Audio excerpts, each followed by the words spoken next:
పౌలు గారు తెస్సలోనికీయులకు అనే సంఘానికి వ్రాస్తూ ఈ మాటలు చెప్తూ ఉన్నాడు. ఏమన్నా తెలుసా? తండ్రి అయిన దేవుని అందును ప్రభు అయిన యేసు క్రీస్తు నందును ఉన్న తెస్సలోనికీయులకు నేను శుభమని చెప్పి వ్రాస్తూ ఉన్నాను అని. ఈ తెస్సలోనికీయులకు అనే ఈ సంఘము ఎక్కడుంది అంటే మాసిదోనియా అనే దానికి రాజధానిగా ఉంది. ఈ తెస్సలోనికే అనే సంఘానికి పౌలు గారు ఈ పత్రిక రాయడానికి ఉన్న ఏకైక ఉద్దేశం ఒకటే, ఏంటో తెలుసా? ఆ యొక్క శ్రమలు, ఎందుకంటే ఆది కాలంలో వాళ్ళు క్రీస్తుని వెంబడించడం, క్రీస్తే రక్షకుడు అనని ఆయనను ప్రభువుగా స్వీకరించడం అనేది ఒక పెద్ద సవాలుగా ఉండేది. అలాంటి సమయంలో వాళ్ళు శ్రమలలో కూడా ధైర్యంగా అలాగే దృఢంగా దేవుని కొరకు నిలబడడానికి, వారికి ప్రోత్సాహకరంగా ఉండడానికే ఈ తెస్సలోనికీయులకు రాసిన ఈ పత్రికను పౌలు గారు రాయడం జరిగింది. వారి బలమైన విశ్వాసాన్ని, ప్రేమను, వారిలో ఉన్న క్రీస్తు ఎడల నిరీక్షణను కూడా ఆయనను పొగుడుతూ, మీరు చాలా విశ్వాసాన్ని కనపరుస్తూ ఉన్నారు, ప్రేమని కనపరుస్తూ ఉన్నారు, చాలా గొప్పగా నిరీక్షణను కనపరుస్తూ ఉన్నారు, దాన్ని బట్టి నేను దేవునికి కృతజ్ఞతాస్తుతులు చెల్లిస్తూ ఉన్నాను అంటూ వారి నిరీక్షణను ప్రశంసిస్తూ వారిని ప్రోత్సహిస్తున్నాడు. ఏదైతే హింస, ఏదైతే శ్రమ ఆ సంఘములో ఉందో, ఆ వ్యతిరేకమైన పరిస్థితులన్నిటినీ కూడా మీరు జయించాలి, ధైర్యంగా నిలబడాలి, మీ కొరకు ఈ మాటలన్నీ తెలియజేస్తూ ఉన్నానని చెప్తాడనమాట. ఇలా పౌలు గారు ఆ తెస్సలోనిక సంఘాన్ని కేవలము బలపరచాలి, శ్రమలలో వారికి ఎదురవుతున్న హింసలలో కూడా వారు ధైర్యంగా ఉండాలి అనే ఒక్క ఆలోచనతోనే ఈ పౌలు గారు ఈ పత్రికను రాశాడు. ఈ తెస్సలోనిక సంఘాన్ని గనక మనొక్కసారి చరిత్ర ఆలోచన చేస్తేనంట, అలెగ్జాండర్ ది గ్రేట్ మనందరికీ బాగా తెలుసు కదా, ఆయన చనిపోయిన తర్వాత ఆయన ఒక ముఖ్య సైనిక అధికారి ఈ యొక్క తెస్సలోనిక పట్టణాన్ని స్థాపించాడు. ఈ యొక్క అప్పటి నుంచి కూడా ఈ తెస్సలోనిక పట్టణం అనేది చాలా అభివృద్ధి చెందిన ప్రాంతంగా ఈ తెస్సలోనిక సంఘములకు, అంటే ఈ పట్టణానికి పౌలు గారి 3 మిషనరీ ప్రయాణాలు చేస్తారు. అందులో రెండవసారి మిషనరీ ప్రయాణానికి వెళ్ళినప్పుడు పౌలు గారు ఈ తెస్సలోనిక అనే పట్టణాన్ని దర్శించి అక్కడ స్వార్థను ప్రకటించాడు. మనకిది అపోస్తలుల కార్యం 17వ అధ్యాయంలో చాలా విపులీకరంగా మనకి లూకా గారు వివరించి రాస్తారు. అయితే ఇక్కడ మనం అర్థం చేసుకోవాల్సిన విషయం ఏంటంటే, పౌలు గారంట అక్కడ ఉన్నది 3 వారాలంట. అంటే ఆ 3 వారాల్లో 3 సబ్బాతు రోజులు వస్తాయి. వారానికి ఒక రోజు ఏముండదండి, విశ్రాంతి దినం. ఆ సబ్బాతు రోజున ఆ సునగోగులు, అంటే ఇప్పుడు మనం ఏ దేవాలయాలుగా కూడా ఆరాధిస్తున్నామో అప్పుడు యూదులు వాటిని ఏమని పిలిచేవారంటే సునగోగులు అని పిలిచేవారు. ఈ యొక్క పౌలు గారు ఆ యొక్క సబ్బాతు రోజున ఆ 3 సార్లు కూడా ఆ యొక్క సునగోగుల దగ్గరికి వెళ్ళి, యేసే క్రీస్తయ్య ఉన్నాడు, ఆయనే మనకి ప్రభువుగా ఉన్నాడు, ఆయనే మన రక్షకుడు, ఎందుకంటే దైవ కుమారునిగా ఆయనే ఈ భూమి మీదకి దిగి వచ్చాడు, ఆయనే మనందరి కొరకు, మనందరి పాపముల నుంచి విడిపించడానికి ఆయనే ప్రాణం పెట్టాడు, ఆయనే మన రక్షకుడు అననే సువార్తను ప్రకటిస్తేనంట, ఎంత గొప్పగా అక్కడ చాలా సువార్త చాలా ఫాస్ట్గా అనేకుల హృదయాలను తాకిందంట. నిజంగా చెప్పనా, చాలామంది మిషనరీలు ఈ యొక్క సువార్తను మోసుకుని వెళ్తూ అనేక ప్రాంతాలకు వెళ్తూ ఉన్నప్పుడు కొన్నిసార్లు, కొన్ని నెలలు, కొన్ని సంవత్సరాలు కూడా ఒక్క ఆత్మ రక్షించబడడానికి ఎన్నో సంవత్సరాలు ఎదురు చూడాలి. మనందరికీ బాగా తెలుసు కదా, మన భారతదేశానికి సువార్తకు వచ్చిన ఆయన పేరేంటండి, విలియం కేరీ గారు. ఆయన కూడా 7 సంవత్సరాలు ప్రయాసపడిన తర్వాత ఒక్క ఆత్మ రక్షణలోకి నడిపించబడ్డాడంట. అలా ఇక ఆఫ్రికా ఖండంలో కానీ, ఆస్ట్రేలియా ఖండంలో కానీ ఇలా చాలామంది చాలా ప్రాంతాల్లో స్వార్థ ప్రకటిస్తూ కొన్ని సంవత్సరాలు వారు ఆ యొక్క ఆత్మల రక్షణ కొరకు ప్రయాసపడుతూ ఉండేవాళ్ళు. కానీ ఈ తెస్సలోనిక పట్టణంలో ఉన్న ప్రజలంట కేవలం 3 వారాలు పౌలు గారు ప్రకటించిన తర్వాత వారిలో అనేక మంది క్రీస్తుని వెంబడించారంట. హల్లెలూయా! చాలా త్వరగా యేసుని వారి సొంత రక్షకునిగా అంగీకరించారు. అందుకే పౌలు గారు అంటాడు, నేను మిమ్మల్ని బట్టి ఎంతో సంతోషిస్తున్నాను. ఎందుకో తెలుసా? ఏదైతే సువార్త మీ దగ్గరకు వచ్చిందో దాన్ని నిండు మనసుతో మీరేం చేశారో తెలుసా? యాక్సెప్ట్ చేశారు అని. ఈ పౌలు గారు ఈ యొక్క తెస్సలోనిక అనే ఈ యొక్క పట్టణంలో ఉన్న వారికి ఈ యొక్క పత్రికను రాశాడు కదా. ఇందులో కొన్ని ప్రాముఖ్యమైన విషయాలు ఉన్నాయి. అవేంటి అంటే, మనం ఆలోచన చేస్తే ఈ యొక్క నూతన నిబంధనలో పౌలు గారి రచనలు ఉన్నాయి కదా. తొలి రచనల్లో ఒక రచన ఈ తెస్సలోనిక సంఘానికి రాశాడంట. ఆ యొక్క సంఘానికి రెండవ మిషనరీ ప్రయాణంలో వెళ్ళాడని చెప్పాను కదా. ఆ పట్టణానికి వెళ్ళిన తర్వాత అక్కడ వాళ్ళంట చాలా సంతోషముగా సువార్తను అంగీకరించిన వాళ్ళు కొంతమంది అయితే, మత్సరపడి యూదులైన వారు చాలా పట్టణంలో అల్లరిని రేపి మరి పౌలును, ఈ యొక్క సిల్వానును, తిమోతి కూడా అక్కడి నుంచి వెళ్ళిపోయేలా చేస్తారు. మనం అపోస్తల కార్యం 17వ అధ్యాయం చూసినట్లయితే వారు అక్కడి నుంచి బెరయాకు వెళ్తారంట. అక్కడ కూడా ఈ తెస్సలోనికలో ఉన్న యూదులు వచ్చి వాళ్ళని ఇబ్బంది పెడితే అక్కడ సిల్వానుని, తిమోతిని వదిలిపెట్టి పౌలు గారు ఏథెన్స్కి వెళ్ళినట్టుగా అక్కడి నుంచి కొరింథీ అనే పట్టణానికి వెళ్ళి సువార్తను ప్రకటించాడు. ఎందుకంటే అప్పట్లో సువార్తకి ఏమి లేవండి, మార్గాలు ఇంత విశాలంగా తెరవబడి లేవు. చాలా హింసల గుండా, శ్రమల గుండా సంఘం ప్రయాణం చేస్తూ ఉంది. అయితే ఆ కొరింథీలో ఉన్నప్పుడంట ఎవరినైతే వదిలేశాడో ఆ సిల్వానును, తిమోతి ఆ యొక్క తెస్సలోనిక సంఘము యొక్క అభివృద్ధిని కానీ, వారి యొక్క ఆత్మల రక్షణను, వారికి ఉన్న సంఘము యొక్క క్షేమాభివృద్ధిని పౌలు గారికి తెలియజేసినప్పుడు ఈ పత్రిక పౌలు గారు ఎంతో సంతోషముతో ఈ పత్రికను రాస్తూ ఉన్నాడు. మనం ఆలోచన చేసినట్లయితే ఈ యొక్క పత్రికలో యేసు క్రీస్తు వారి యొక్క రెండవ రాకడను గురించి కూడా ప్రకటించడం జరుగుతుంది. తర్వాత మనం ఆలోచన చేసినట్లయితే విశ్వాసులు ఎలా ప్రవర్తించాలి, వారి యొక్క ప్రవర్తనలో ఎలాంటి నియమ నిబంధనలు ఆచరణాత్మకమైనవి ఉండాలి అనేది పౌలు గారు ఈ పత్రిక అంతా కూడా వివరిస్తూ ఉంటాడు. అయితే ఈ యొక్క సంఘము ఎన్నో హింసలను ఎదుర్కొంటుంది అని చెప్పాను కదా. ఆ హింసలో అంట మీరు ఎంతో గొప్పగా తండ్రి అయిన దేవుని యందును, ప్రభు అయిన యేసు క్రీస్తు నందును సంఘంగా కట్టబడ్డారు. చాలాసార్లు సంఘము ఒక బలమైనదిగా, అనేక గొప్ప కార్యాలు జరిగించేదిగా, అనేక మందిని ప్రభావితం చేసేదిగా, అనేక మంది ఆత్మల రక్షణార్థమే ముందుకు పరుగుడి సంఘముగా ఉండాలంటే ఆ సంఘము ఎవరిలో నాటబడిన సంఘంగా ఉండాలో తెలుసా? మొట్టమొదటిగా తండ్రి అయిన దేవునిలో, హల్లెలూయా.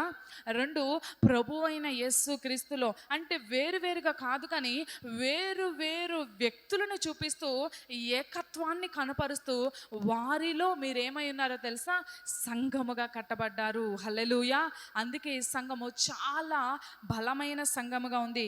ఇదే తెస్సలోనిక పత్రిక 1వ అధ్యాయం 8వ వచనంకి వచ్చేసరికి చాలా గొప్పగా ఈ యొక్క పౌలు గారు సాక్ష్యం చెప్తున్నాడు. ఏమనో తెలుసా? కాబట్టి మాసిదోనియాలోను, అఖయాలోను విశ్వాసులందరికీ మీరేమయ్యారో తెలుసా? మాదిరి అయితిరి. ఎందుకనగా మీ యొద్ద నుండి ప్రభు వాక్యము మాసిదోనియాలోను, అఖయాలోను మ్రోగెను. అక్కడ మాత్రమే గాక ప్రతి స్థలమందును దేవుని ఎడల ఉన్న మీ విశ్వాసము వెల్లడి ఆయను. హల్లెలూయా. ఎంత గొప్పగా పౌలు గారు సంతోషంతో చెప్తున్నాడు. ఎందుకో తెలుసా? మీరు కేవలం క్రీస్తుని అంగీకరించడం మాత్రమే కాదు, క్రీస్తుని ప్రభువుగా, రక్షకునిగా అంగీకరించడమే కాదు, ఒక మాదిరికరమైన సాక్ష్య జీవితాన్ని కలిగి ఉన్నారు. ఈనాడు క్రైస్తవుల్లో చాలామంది కోల్పోయింది కూడా ఇదే. పేరుకి క్రైస్తవులాగానే ఉంటారు, కానీ మాదిరికరమైన జీవితం లేదు. అనేకులు క్రీస్తుని వెంబడించడానికి కావలసిన సాక్ష్య జీవితాన్ని ఈనాడు క్రైస్తవులు అని పిలుచుకుంటున్న వారెవరూ కూడా కనపరచట్లేదు. కానీ ఈ యొక్క తెస్సలోనిక సంఘాన్ని గురించి ఆ యొక్క దైవజనుడైన పౌలు గారు సాక్ష్యం చెప్తున్నారు. మీరు ఎంతో గొప్ప సాక్ష్య జీవితాన్ని, మాదిరికరమైన జీవితాన్ని కనపరుస్తూ మీరు మీ తెస్సలోనిక పట్టణంలో మాత్రమే కాదండి, రాజధానిగా ఉన్న మాసిదోనియా పట్టణం అంతా కూడా, అఖయాలో కూడా మీ సాక్ష్యం విస్తరిల్లింది. హల్లెలూయా. వారున్న చోట సాక్ష్యాన్ని, మాదిరి జీవితాన్ని కలిగి ఉన్నారు. ఆ చుట్టుపక్కల ప్రాంతాలన్నీ కూడా వారి విశ్వాసాన్ని గుర్తించాయి, వారి మాదిరి జీవితాన్ని కనపరుస్తూ ఉన్నారు. వారి సాక్ష్య జీవితాన్ని పౌలు గారు చాలా గొప్పగా ప్రశంసిస్తూ ఉన్నాడు. మన జీవితాల్లో కూడా మనం ఇలా కలిగి ఉండాలని ఈ యొక్క పరిశుద్ధాత్మ దేవుడు మనకి ఈ యొక్క పత్రిక ద్వారా తెలియజేస్తూ ఉన్నాడు. అయితే పౌలు గారు సర్వోన్నతుడైన దేవుడు అత్యుత్తమమైన బహుమతుల్ని మానవులకి ఇస్తూ ఈ యొక్క మానవుల్ని ఎంతగా ప్రేమించాడో, మానవాళికి అవసరమైన అత్యుత్తమమైనవి, అత్యంత విలువైనవి, అలాగే దేవుడు మాత్రమే ఇవ్వగలిగిన బహుమతులను మీకు ఇవ్వాలి అని నేను కోరుకుంటున్నాను అన్నాడు. అవేంటో తెలుసా? కృపయు సమాధానమును మీకు కలుగును గాక. హల్లెలూయా. ఎందుకో తెలుసా? ఈ కృప మానవ జీవితానికి, రక్షణకి కారణమైనది ఏంటిదంట? ఆయన కృపే. ఎఫెసీయులకు రాసిన పత్రికలో కూడా భక్తుడైన పౌలు ఈ మాట చెప్తా అంటాడు.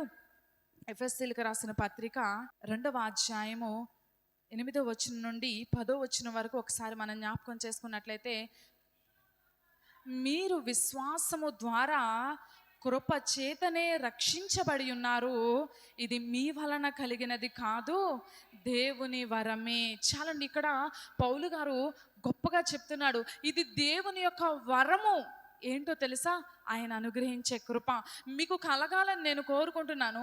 హింసల్లో కూడా ధైర్యంగా నిలబడుతూ సాక్ష్య జీవితాన్ని కలిగి ఉన్న మీకు దేవుడు, సర్వోన్నతుడు, సర్వశక్తిమంతుడైన దేవుడు ఇచ్చే అత్యుత్తమమైన వరమైన కృప మీ జీవితాల్లో కలిగి ఉండాలని. హల్లెలూయా.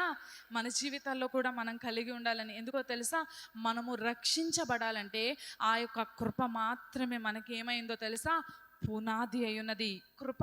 ఇది మన జీవితాల్లో చాలా సార్లు వినుట ద్వారా దాని యొక్క విలువని చాలామంది గుర్తించరు. కానీ కృప అనేది ఎంత అత్యద్భుతమైనదో తెలుసా? ఒక ఉపమానం ద్వారా మీకు తెలియజేయాలని ఆశపడుతున్నాను. ఒక రాజుగారంట తన యొక్క రాజ వస్త్రాలను ధరించి, రాజ మకుటాన్ని ధరించి, రాజు యొక్క హోదాకి తగినట్లుగా ఒక గుర్రం మీద స్వారీ చేస్తూ వెళ్తూ ఉంటేనంట దారి పక్కన ఒక భిక్షగాడు కనిపించాడంట. అయితే ఆ భిక్షగాడిని చూసిన ఈ రాజుగారంట తన గుర్రం మీద నుంచి దిగి తన రాజ వస్త్రాలు ఆ భిక్షగాడికి తొడిగించి తన రాజ మకుటాన్ని ఆ భిక్షగాడి తల మీద పెట్టి తన యొక్క గుర్రమును, తన యొక్క రాజ్య అధికారాన్ని ఆ భిక్షగానికి ఇచ్చి, ఆ భిక్షగాడు వేసుకున్న ఆ చినిగిపోయిన వస్త్రాలు వేసుకుని అక్కడ కూర్చున్నాడంట. అది నిజమైన కృప. ఈ లోకంలో మరి ఇంకెవ్వరు, ఏ మానవుడు కూడా ఎప్పటికీ ఎన్నటికీ చేయలేనిది నీకోసం, నా కోసం ఆయన చేశాడు. హల్లెలూయా. ఆయన పరలోకం అనే సింహాసనాన్ని నీకోసం, నా కోసం వదిలేశాడండి. ఆయన రాజ్య మకుటాన్ని వదిలేసి దైవ కుమారుడైన ఆయన ఆ దైవత్వమును, దేవునితో సమానముగా ఉండుట విడిచిపెట్టకూడని భాగ్యం అని ఎంచుకోలేదంట. ఏం చేశాడో తెలుసా? నీకోసం, నా కోసం ఒక మానవుడిగా వచ్చాడు. నిన్ను, నన్ను దైవ కుమారులుగా చేశాడు. హల్లెలూయా. ఆయన తన ఒక రాజ్య మహిమను మనకిచ్చాడు. మన పాపాన్ని, మన పాపము ద్వారా వచ్చిన శాపాన్ని ఆయన సిలువ మీద తన మీద వేసుకుని పాప భారమంతా భరించి ఒక శాపగ్రస్తుడిగా ఆ యొక్క సిలువలో మరణించాడండి. హల్లెలూయా.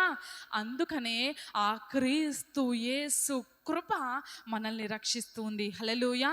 అందుకే ప్రతిసారి కూడా మనము దేవుని యొక్క వరమై ఉన్న కృప మీద ఆధారపడాలి. దేవా, నీ కృప నాకు కావాలి. పౌలు గారు కూడా అంటాడు, తిమోతికి రాసిన మొదటి పత్రికలో 1వ అధ్యాయము 14-15 వచనాలు చూసుకున్నట్లయితే, మరియు మన ప్రభు యొక్క కృపయు క్రీస్తు యేసునందున్న విశ్వాసమును ప్రేమయు అత్యధికముగా విస్తరించెను, పాపులను రక్షించుటకు క్రీస్తు యేసు లోకమునకు వచ్చినను వాక్యము నమ్మదగినదియు పూర్ణ అంగీకారమునకు యోగ్యమైనదినే ఉన్నది, అట్టి వారిలో నేను ప్రధానుడును. ఆయన ఏం చేస్తూ ఉన్నాడో తెలుసా?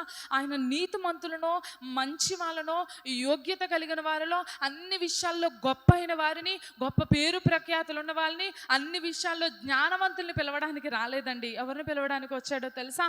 మొట్టమొదటిగా పాపము చేత పతనావస్థలో ఉన్న మానవుల్ని పిలవడానికి ఆయన ఈ లోకానికి వచ్చాడు. హల్లెలూయా. కొరింథీయులకు రాసిన మొదటి పత్రిక 1వ అధ్యాయము 27వ వచనంలో ఒక మాట రాస్తాడు. ఏమనో తెలుసా? ఏ శరీరయు దేవుని ఎదుట అతిశయింపకుండునట్లు జ్ఞానులను సిగ్గుపరచుటకు లోకములో నుండి వెర్రి వారిని దేవుడు ఏర్పరచుకొని ఉన్నాడు. బలవంతులైన వారిని సిగ్గుపరచుటకు లోకములో బలహీనులైన వారిని దేవుడు ఏర్పరచుకొని ఉన్నాడు. ఎన్నికైన వారిని వ్యర్థం చేయుటకు లోకములో నీచులైన వారిని, తృణీకరింపబడిన వారిని, ఎన్నికలైన వారిని దేవుడు ఏర్పరచుకున్నాడు. హల్లెలూయా. ఈ లోకంలో ఎవరైనా వారి కొరకు స్నేహితుల్ని ఎలా సంపాదించుకుంటారండి? మనకంటే కొంచెం ఉన్నత స్థాయిలోనే ఉండాలి, లేదా మన స్థాయికి సరిపోవాలి.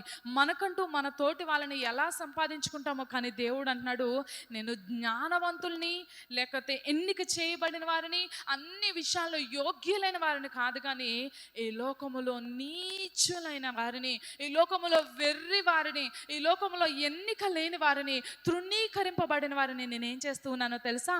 పికప్ చేసుకుంటున్నాను. హల్లెలూయా. ఎంత గొప్ప ప్రేమ, ఎంత గొప్ప కృప. ఒకవేళ మన జీవితంలో చాలాసార్లు అపవాది ఏమని చెప్తుందో తెలుసా? నువ్వు ఏమీ చేయలేని నిస్సహాయకురాలివి, నిస్సహాయకుడివి, నువ్వేమంత తెలివితేటలు లేవు, దేవుని కొరకు నువ్వు ఎలా ఉపయోగపడతావు, దేవుని గురించి ఎలా సువార్త చెప్తావు, ఎలా పాటలు పాడతావు, నీకు అన్ని తలాంతులు లేవు కదా, నీకు అంత బాగా పాడడం రాదు కదా, నీకు అంత గొప్పగా మాట్లాడడం రాదు కదా, నీకు ఎలా చెప్తావు అని అపవాది ఏం చేస్తూ ఉంటుందో తెలుసా? మనల్ని నిరాశపరుస్తూ ఉంటుంది. కానీ దేవుడు అంటున్నాడు పౌలు గారి ద్వారా, ఏ శరీరి కూడా నా దగ్గర అతిశయించడానికి వీల్లేదు. ఒకవేళ తృణీకరం పొందుతున్నావా, నీవే నాకు కావాలి. నిరాశలో ఉన్నావా, నీవే నాకు కావాలి. ఒకవేళ అందరి చేత ఎన్నిక లేని వ్యక్తిగా, వెర్రి వ్యక్తిగా నువ్వు కనిపిస్తూ ఉన్నావా, దేవుడు అంటున్నాడు, నేను నిన్ను ఏర్పరచుకుని ఉన్నాను. హల్లెలూయా. ఎందుకు ఏర్పరచుకున్నాడో తెలుసా? ఆయన రాజ్య మకుటాన్ని ఇవ్వడానికి. హల్లెలూయా. ఎంత గొప్ప ప్రత్యేకమైన రీతిలో తన కృపని ఈ లోకంలో ఉన్న మానవులకి దేవుడు కనిపిస్తూ ఉన్నాడు. మన జీవితాల్లో మనము కూడా ఆయన కృపకు పాత్రులుగా ఎంచబడ్డాం కనుక ఆ కృపని, ఆయన ఇచ్చిన ఆ మహిమైశ్వర్యాన్ని, అత్యధికమైన ఆ యొక్క అత్యున్నతమైన కృపని మన జీవితాంతం కలిగి ఉండడానికి ప్రయాసపడదాం. రెండవదిగా ఏమి కలగాలని పౌలు గారు కోరుకుంటున్నాడో తెలుసా? సమాధానం. ఈ లోకములో ఎవ్వరు ఇవ్వలేనిదండి సమాధానం. వీలైతే 4 మాటలు చెప్పి, 4 పరిస్థితులు కల్పించి ఉన్న సమాధానాన్ని పోగొడతారేమో, కానీ మానవులు ఎవరూ కూడా ఇంకొక మనిషికి వారి హృదయంలో సమాధానాన్ని ఇవ్వలేరు. కానీ దేవుడు అన్నాడు, నా శాంతిని మీకు ఇస్తూ ఉన్నాను. హల్లెలూయా. యోహాను సువార్త 14వ అధ్యాయం 27వ వచనంలో దేవుడు స్పష్టంగా చెప్తూ అన్నాడు, నా శాంతిని మీకు ఇస్తూ ఉన్నాను. ఒకవేళ ఎలాంటి పరిస్థితులు గుండా వెళ్తూ ఉన్నా, స్థితిగతులు ఎలా మారిపోతూ ఉన్నా, దేవునిలో ఉన్న వారికి, తండ్రి అయిన దేవునిలో, ప్రభు అయిన యేసు క్రీస్తులో కట్టబడుతున్న సంఘానికి దేవుడిస్తున్న వాగ్దానం ఏంటో తెలుసా? నేను నీకు సమాధానాన్ని ఇస్తాను, నీ హృదయంలో నెమ్మదినిస్తాను. ఎందుకు మనకి నెమ్మది కావాలి, ఎందుకు ఈ ప్రశాంతత కావాలంటే, పూర్తిగా పాడైపోయి అపవాదికి బందీలైపోయి ఈ లోకంలో చాలామంది అండి అన్నీ బాగుంటున్నాయి. ఈ మధ్య విన్నాను, ఒక హైదరాబాద్లో ఒక జంట, చిన్న పిల్లలండి, 3 సంవత్సరాల బాబు, 1 సంవత్సరంన్నర పాపేనంట. అయితే వారి జీవితంలో భార్య భర్తల మధ్య గొడవ వచ్చినాయి. మంచి సాఫ్ట్వేర్ ఇంజనీర్, లక్షల్లో సంపాదిస్తున్నారు. కానీ వారిద్దరి మధ్య గొడవ వచ్చి సమాధానం లేక భార్య గబగబా పక్క రూమ్లోకి వెళ్ళిపోయి ఒక చీరని ఫ్యాన్ కట్టేసి ఊరేసుకుని చచ్చిపోయింది. కొద్దిసేపటికి భర్త వెళ్ళాడు, చూశాడు, ఏమనుకున్నాడో తెలియదు, అదే ఫ్యాన్కి ఆయన కూడా ఊరేసుకుని చచ్చిపోయాడు. నిజంగా ఈ లోకంలో సమాధానం లేదమ్మా. ఏ డబ్బు సమాధానాన్ని తీసుకురాలేదు, ఏ హోదా సమాధానాన్ని తీసుకురాలేదు, ఏ అంతస్తు సమాధానాన్ని మానవులకి ఇవ్వలేదు. కానీ ఎవరైతే క్రీస్తు యేసునందుంటారో వారికి మాత్రమే ఈ సమాధానం ఎలా వచ్చిందో తెలుసా? నా హృదయం గ్రహించాలి. ఏం గ్రహించాలని దేవుడు కోరుకుంటున్నాడు? ఆయన సమాధానాన్ని మనకి ఇవ్వాలనుకుంటున్నాడు, తన శాంతిని మనకి ఇవ్వాలనుకుంటున్నాడు. అయితే అది మనము కలిగి ఉండాలంటే ఒక్కటే కారణం ఏంటో తెలుసా?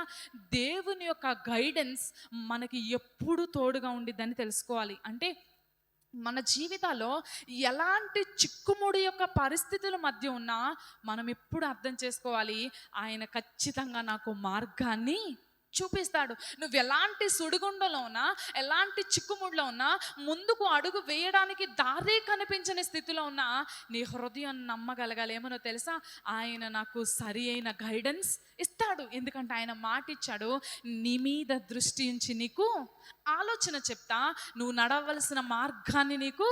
సో ఆయన నాకు ఖచ్చితంగా గైడ్గా ఉంటాడు, ఆయన నాకు మార్గాన్ని చూపిస్తాడు అని నమ్మగలగాలి. రెండవదిగా నీ హృదయంలో ఒక విశ్వాసం ఉండాలి. ఏమనో తెలుసా, ఆయన ఒక మంచి ప్రొవైడర్. అంటే నీ జీవితంలో నీకు అక్కరగా ఉన్న ప్రతిదీ ఆయన ప్రొవైడ్ చేస్తాడు, ఇస్తాడు అనే విశ్వాసం నీలో ఉన్నప్పుడే ఆయన ఇచ్చే సమాధానం మన హృదయంలోనికి వస్తుంది. మూడవదిగా ఆయనే స్ట్రెంగ్త్. అంటే ఏంటో తెలుసా, బలపరుస్తాడండి. నువ్వు ఎలాంటి స్థితిగతుల్లో ఉన్నా యేసయ్యా అని ఒక్కసారి నీ మనస్ఫూర్తిగా ఆయన దగ్గరకు వస్తే నిన్ను బలపరిచి, నిన్ను స్థిరపరిచి, నిన్ను నిలబెట్టి, నిన్ను నడిపించే సామర్థ్యం ఎవరిలో ఉందండి? ఆయనలోనే ఉంది. ఆయన నిలబెడతాడు. చాలామంది నేను విశ్వాసంలో పడిపోతున్నానండి, మరలా జారిపోతున్నానండి అని ఒకలాంటి నిరాశలోనికి వెళ్ళిపోతారు. కానీ నా యేసు మంచి సస్టైనర్. అంటే ఏంటో తెలుసా, నిన్ను నిలబెట్టడానికి సామర్థ్యం కలిగిన వాడు. కానీ నువ్వేం చేయాలి? ఆయన మీద ఆనుకోవాలి. అందుకే అంటాడు, ఎవరిని మనస్సు నీ మీద ఆనుకునిదో వారిని నువ్వు ఎలా మారుస్తావంట? పూర్ణ శాంతి గలవానిగా. హల్లెలూయా. మన జీవితంలో సమాధానం రావాలంటే నిన్ను నిలబెట్టగలిగిన దేవుని వైపు చూడాలి, నిన్ను బలపరచగలిగిన దేవుని వైపు చూడాలి, నీకు అన్ని విషయాల్లో సహాయం చేయగలిగిన దేవుని వైపు చూడాలి, నీకు మార్గ నిర్దేశకత్వం చేసే దేవుని వైపు చూడాలి. మూడోదిగా నీకు విడుదల ఇచ్చే దేవుని వైపు. ఏ పరిస్థితుల్లో చిక్కుకుపోయినావో, ఏ పాప బంధకాల్లో ఇరుక్కుపోయినావో నిన్ను విడుదల చేసే శక్తి ఎవరిలో ఉందండి? దేవునిలో ఉంది. ఆయన నిజమైన విడుదల కలగజేసేవాడు. అందుకే అంటాడు, నా విమోచకుడు సజీవుడు అంటాడు యోబు గారు. ఆయనకి తెలుసు, నేను ఎవరినైతే కొలుస్తూ ఉన్నానో ఆయన విమోచకుడు, ఆయన అధికారము కలిగిన వాడు, నాకు అధికారాన్ని ఇచ్చేవాడు. దేవుడు అన్నాడు, సాతానుని మీ కాళ్ళ క్రింద శీఘ్రంగా చితక తొక్కిస్తాను. ఆయన మాత్రమే కాదు, మనకి కూడా ఆ ఎంపవర్, ఆ అధికారాన్ని మన చేతుల్లో పెడుతూ ఉన్నాడు. ఎవరైతే ఇది గ్రహించగలుగుతారో, ఎవరైతే వారి హృదయంలో ఇది అర్థం చేసుకోగలుగుతారో వారి హృదయాల్లోనికి దేవుని యొక్క సమాధానం కుమ్మరించబడుతుంది. హల్లెలూయా. దేవుడు మనల్ని కోరుకుంటున్నాడండి. ఆయన మనల్ని ఎంపిక చేసుకుంటున్నాడు. ఆయన ఏర్పాటులోనికి తీసుకుని వచ్చినాడు. ఎందుకో తెలుసా, కృప ద్వారా రక్షించబడి సమాధానంలో వర్ధిల్లాలని. ఈ లోకంలో లేని సమాధానం, ఈ లోకంలో మనకి ఎక్కడ దొరకని సమాధానం మన హృదయాల నిండా నింపి ఆయనలోనే ముందుకు సాగాలని. పరిస్థితులు విషమించిన, స్థితిగతులు ఎలా మారిపోతున్నా ఆయనలో ఉన్న విశ్వాసం కనపరచగలిగితే నీ కొరకు అద్భుతాలు చేయాలని. హల్లెలూయా. ఆయన మనకు సహాయం చేస్తాడు. రెండోది, ప్రతి కీడు నుంచి కూడా ఆయన తప్పిస్తాడు. ఆయన మీద విశ్వాసం ఉంచగలిగితే ఆయన మంచి సహాయకుడు, నమ్ముకొనదగిన సహాయకుడు అండి. అన్ని పరిస్థితులు దేవుని నమ్మడానికి అనుకూలంగా ఉండవు. అన్ని పరిస్థితులు కూడా హృదయంలో సమాధానం కలిగి ఉండేలా ఉండవు. కొన్ని తుఫాన్లు వస్తాయి, పెను తుఫాన్లు వస్తాయి, అనేక చిక్కుముళ్ళు వస్తాయి. ఇక ఎలా ఉండిద్దంటే, ఇది దాటిపోతే ఇంకేం లేదు, అంత నష్టమే, చాలా కోల్పోతాను అనే పరిస్థితులు మన జీవితంలోకి వస్తాయి. కానీ ఎవరైతే దేవుని మీద పరిపూర్ణంగా ఆనుకుంటారో వారికి ఖచ్చితంగా నా దేవుడు సహాయం చేస్తాడు. హల్లెలూయా. అట్టి కృప, అట్టి సమాధానం మీ అందరికీ కూడా కలగాలని కోరుకుంటూ ఈ మాటలు ముగిస్తున్నాను. దేవుడు మన మధ్యలో ఈ వాక్యమును దీవించునుగాక. ఆమేన్.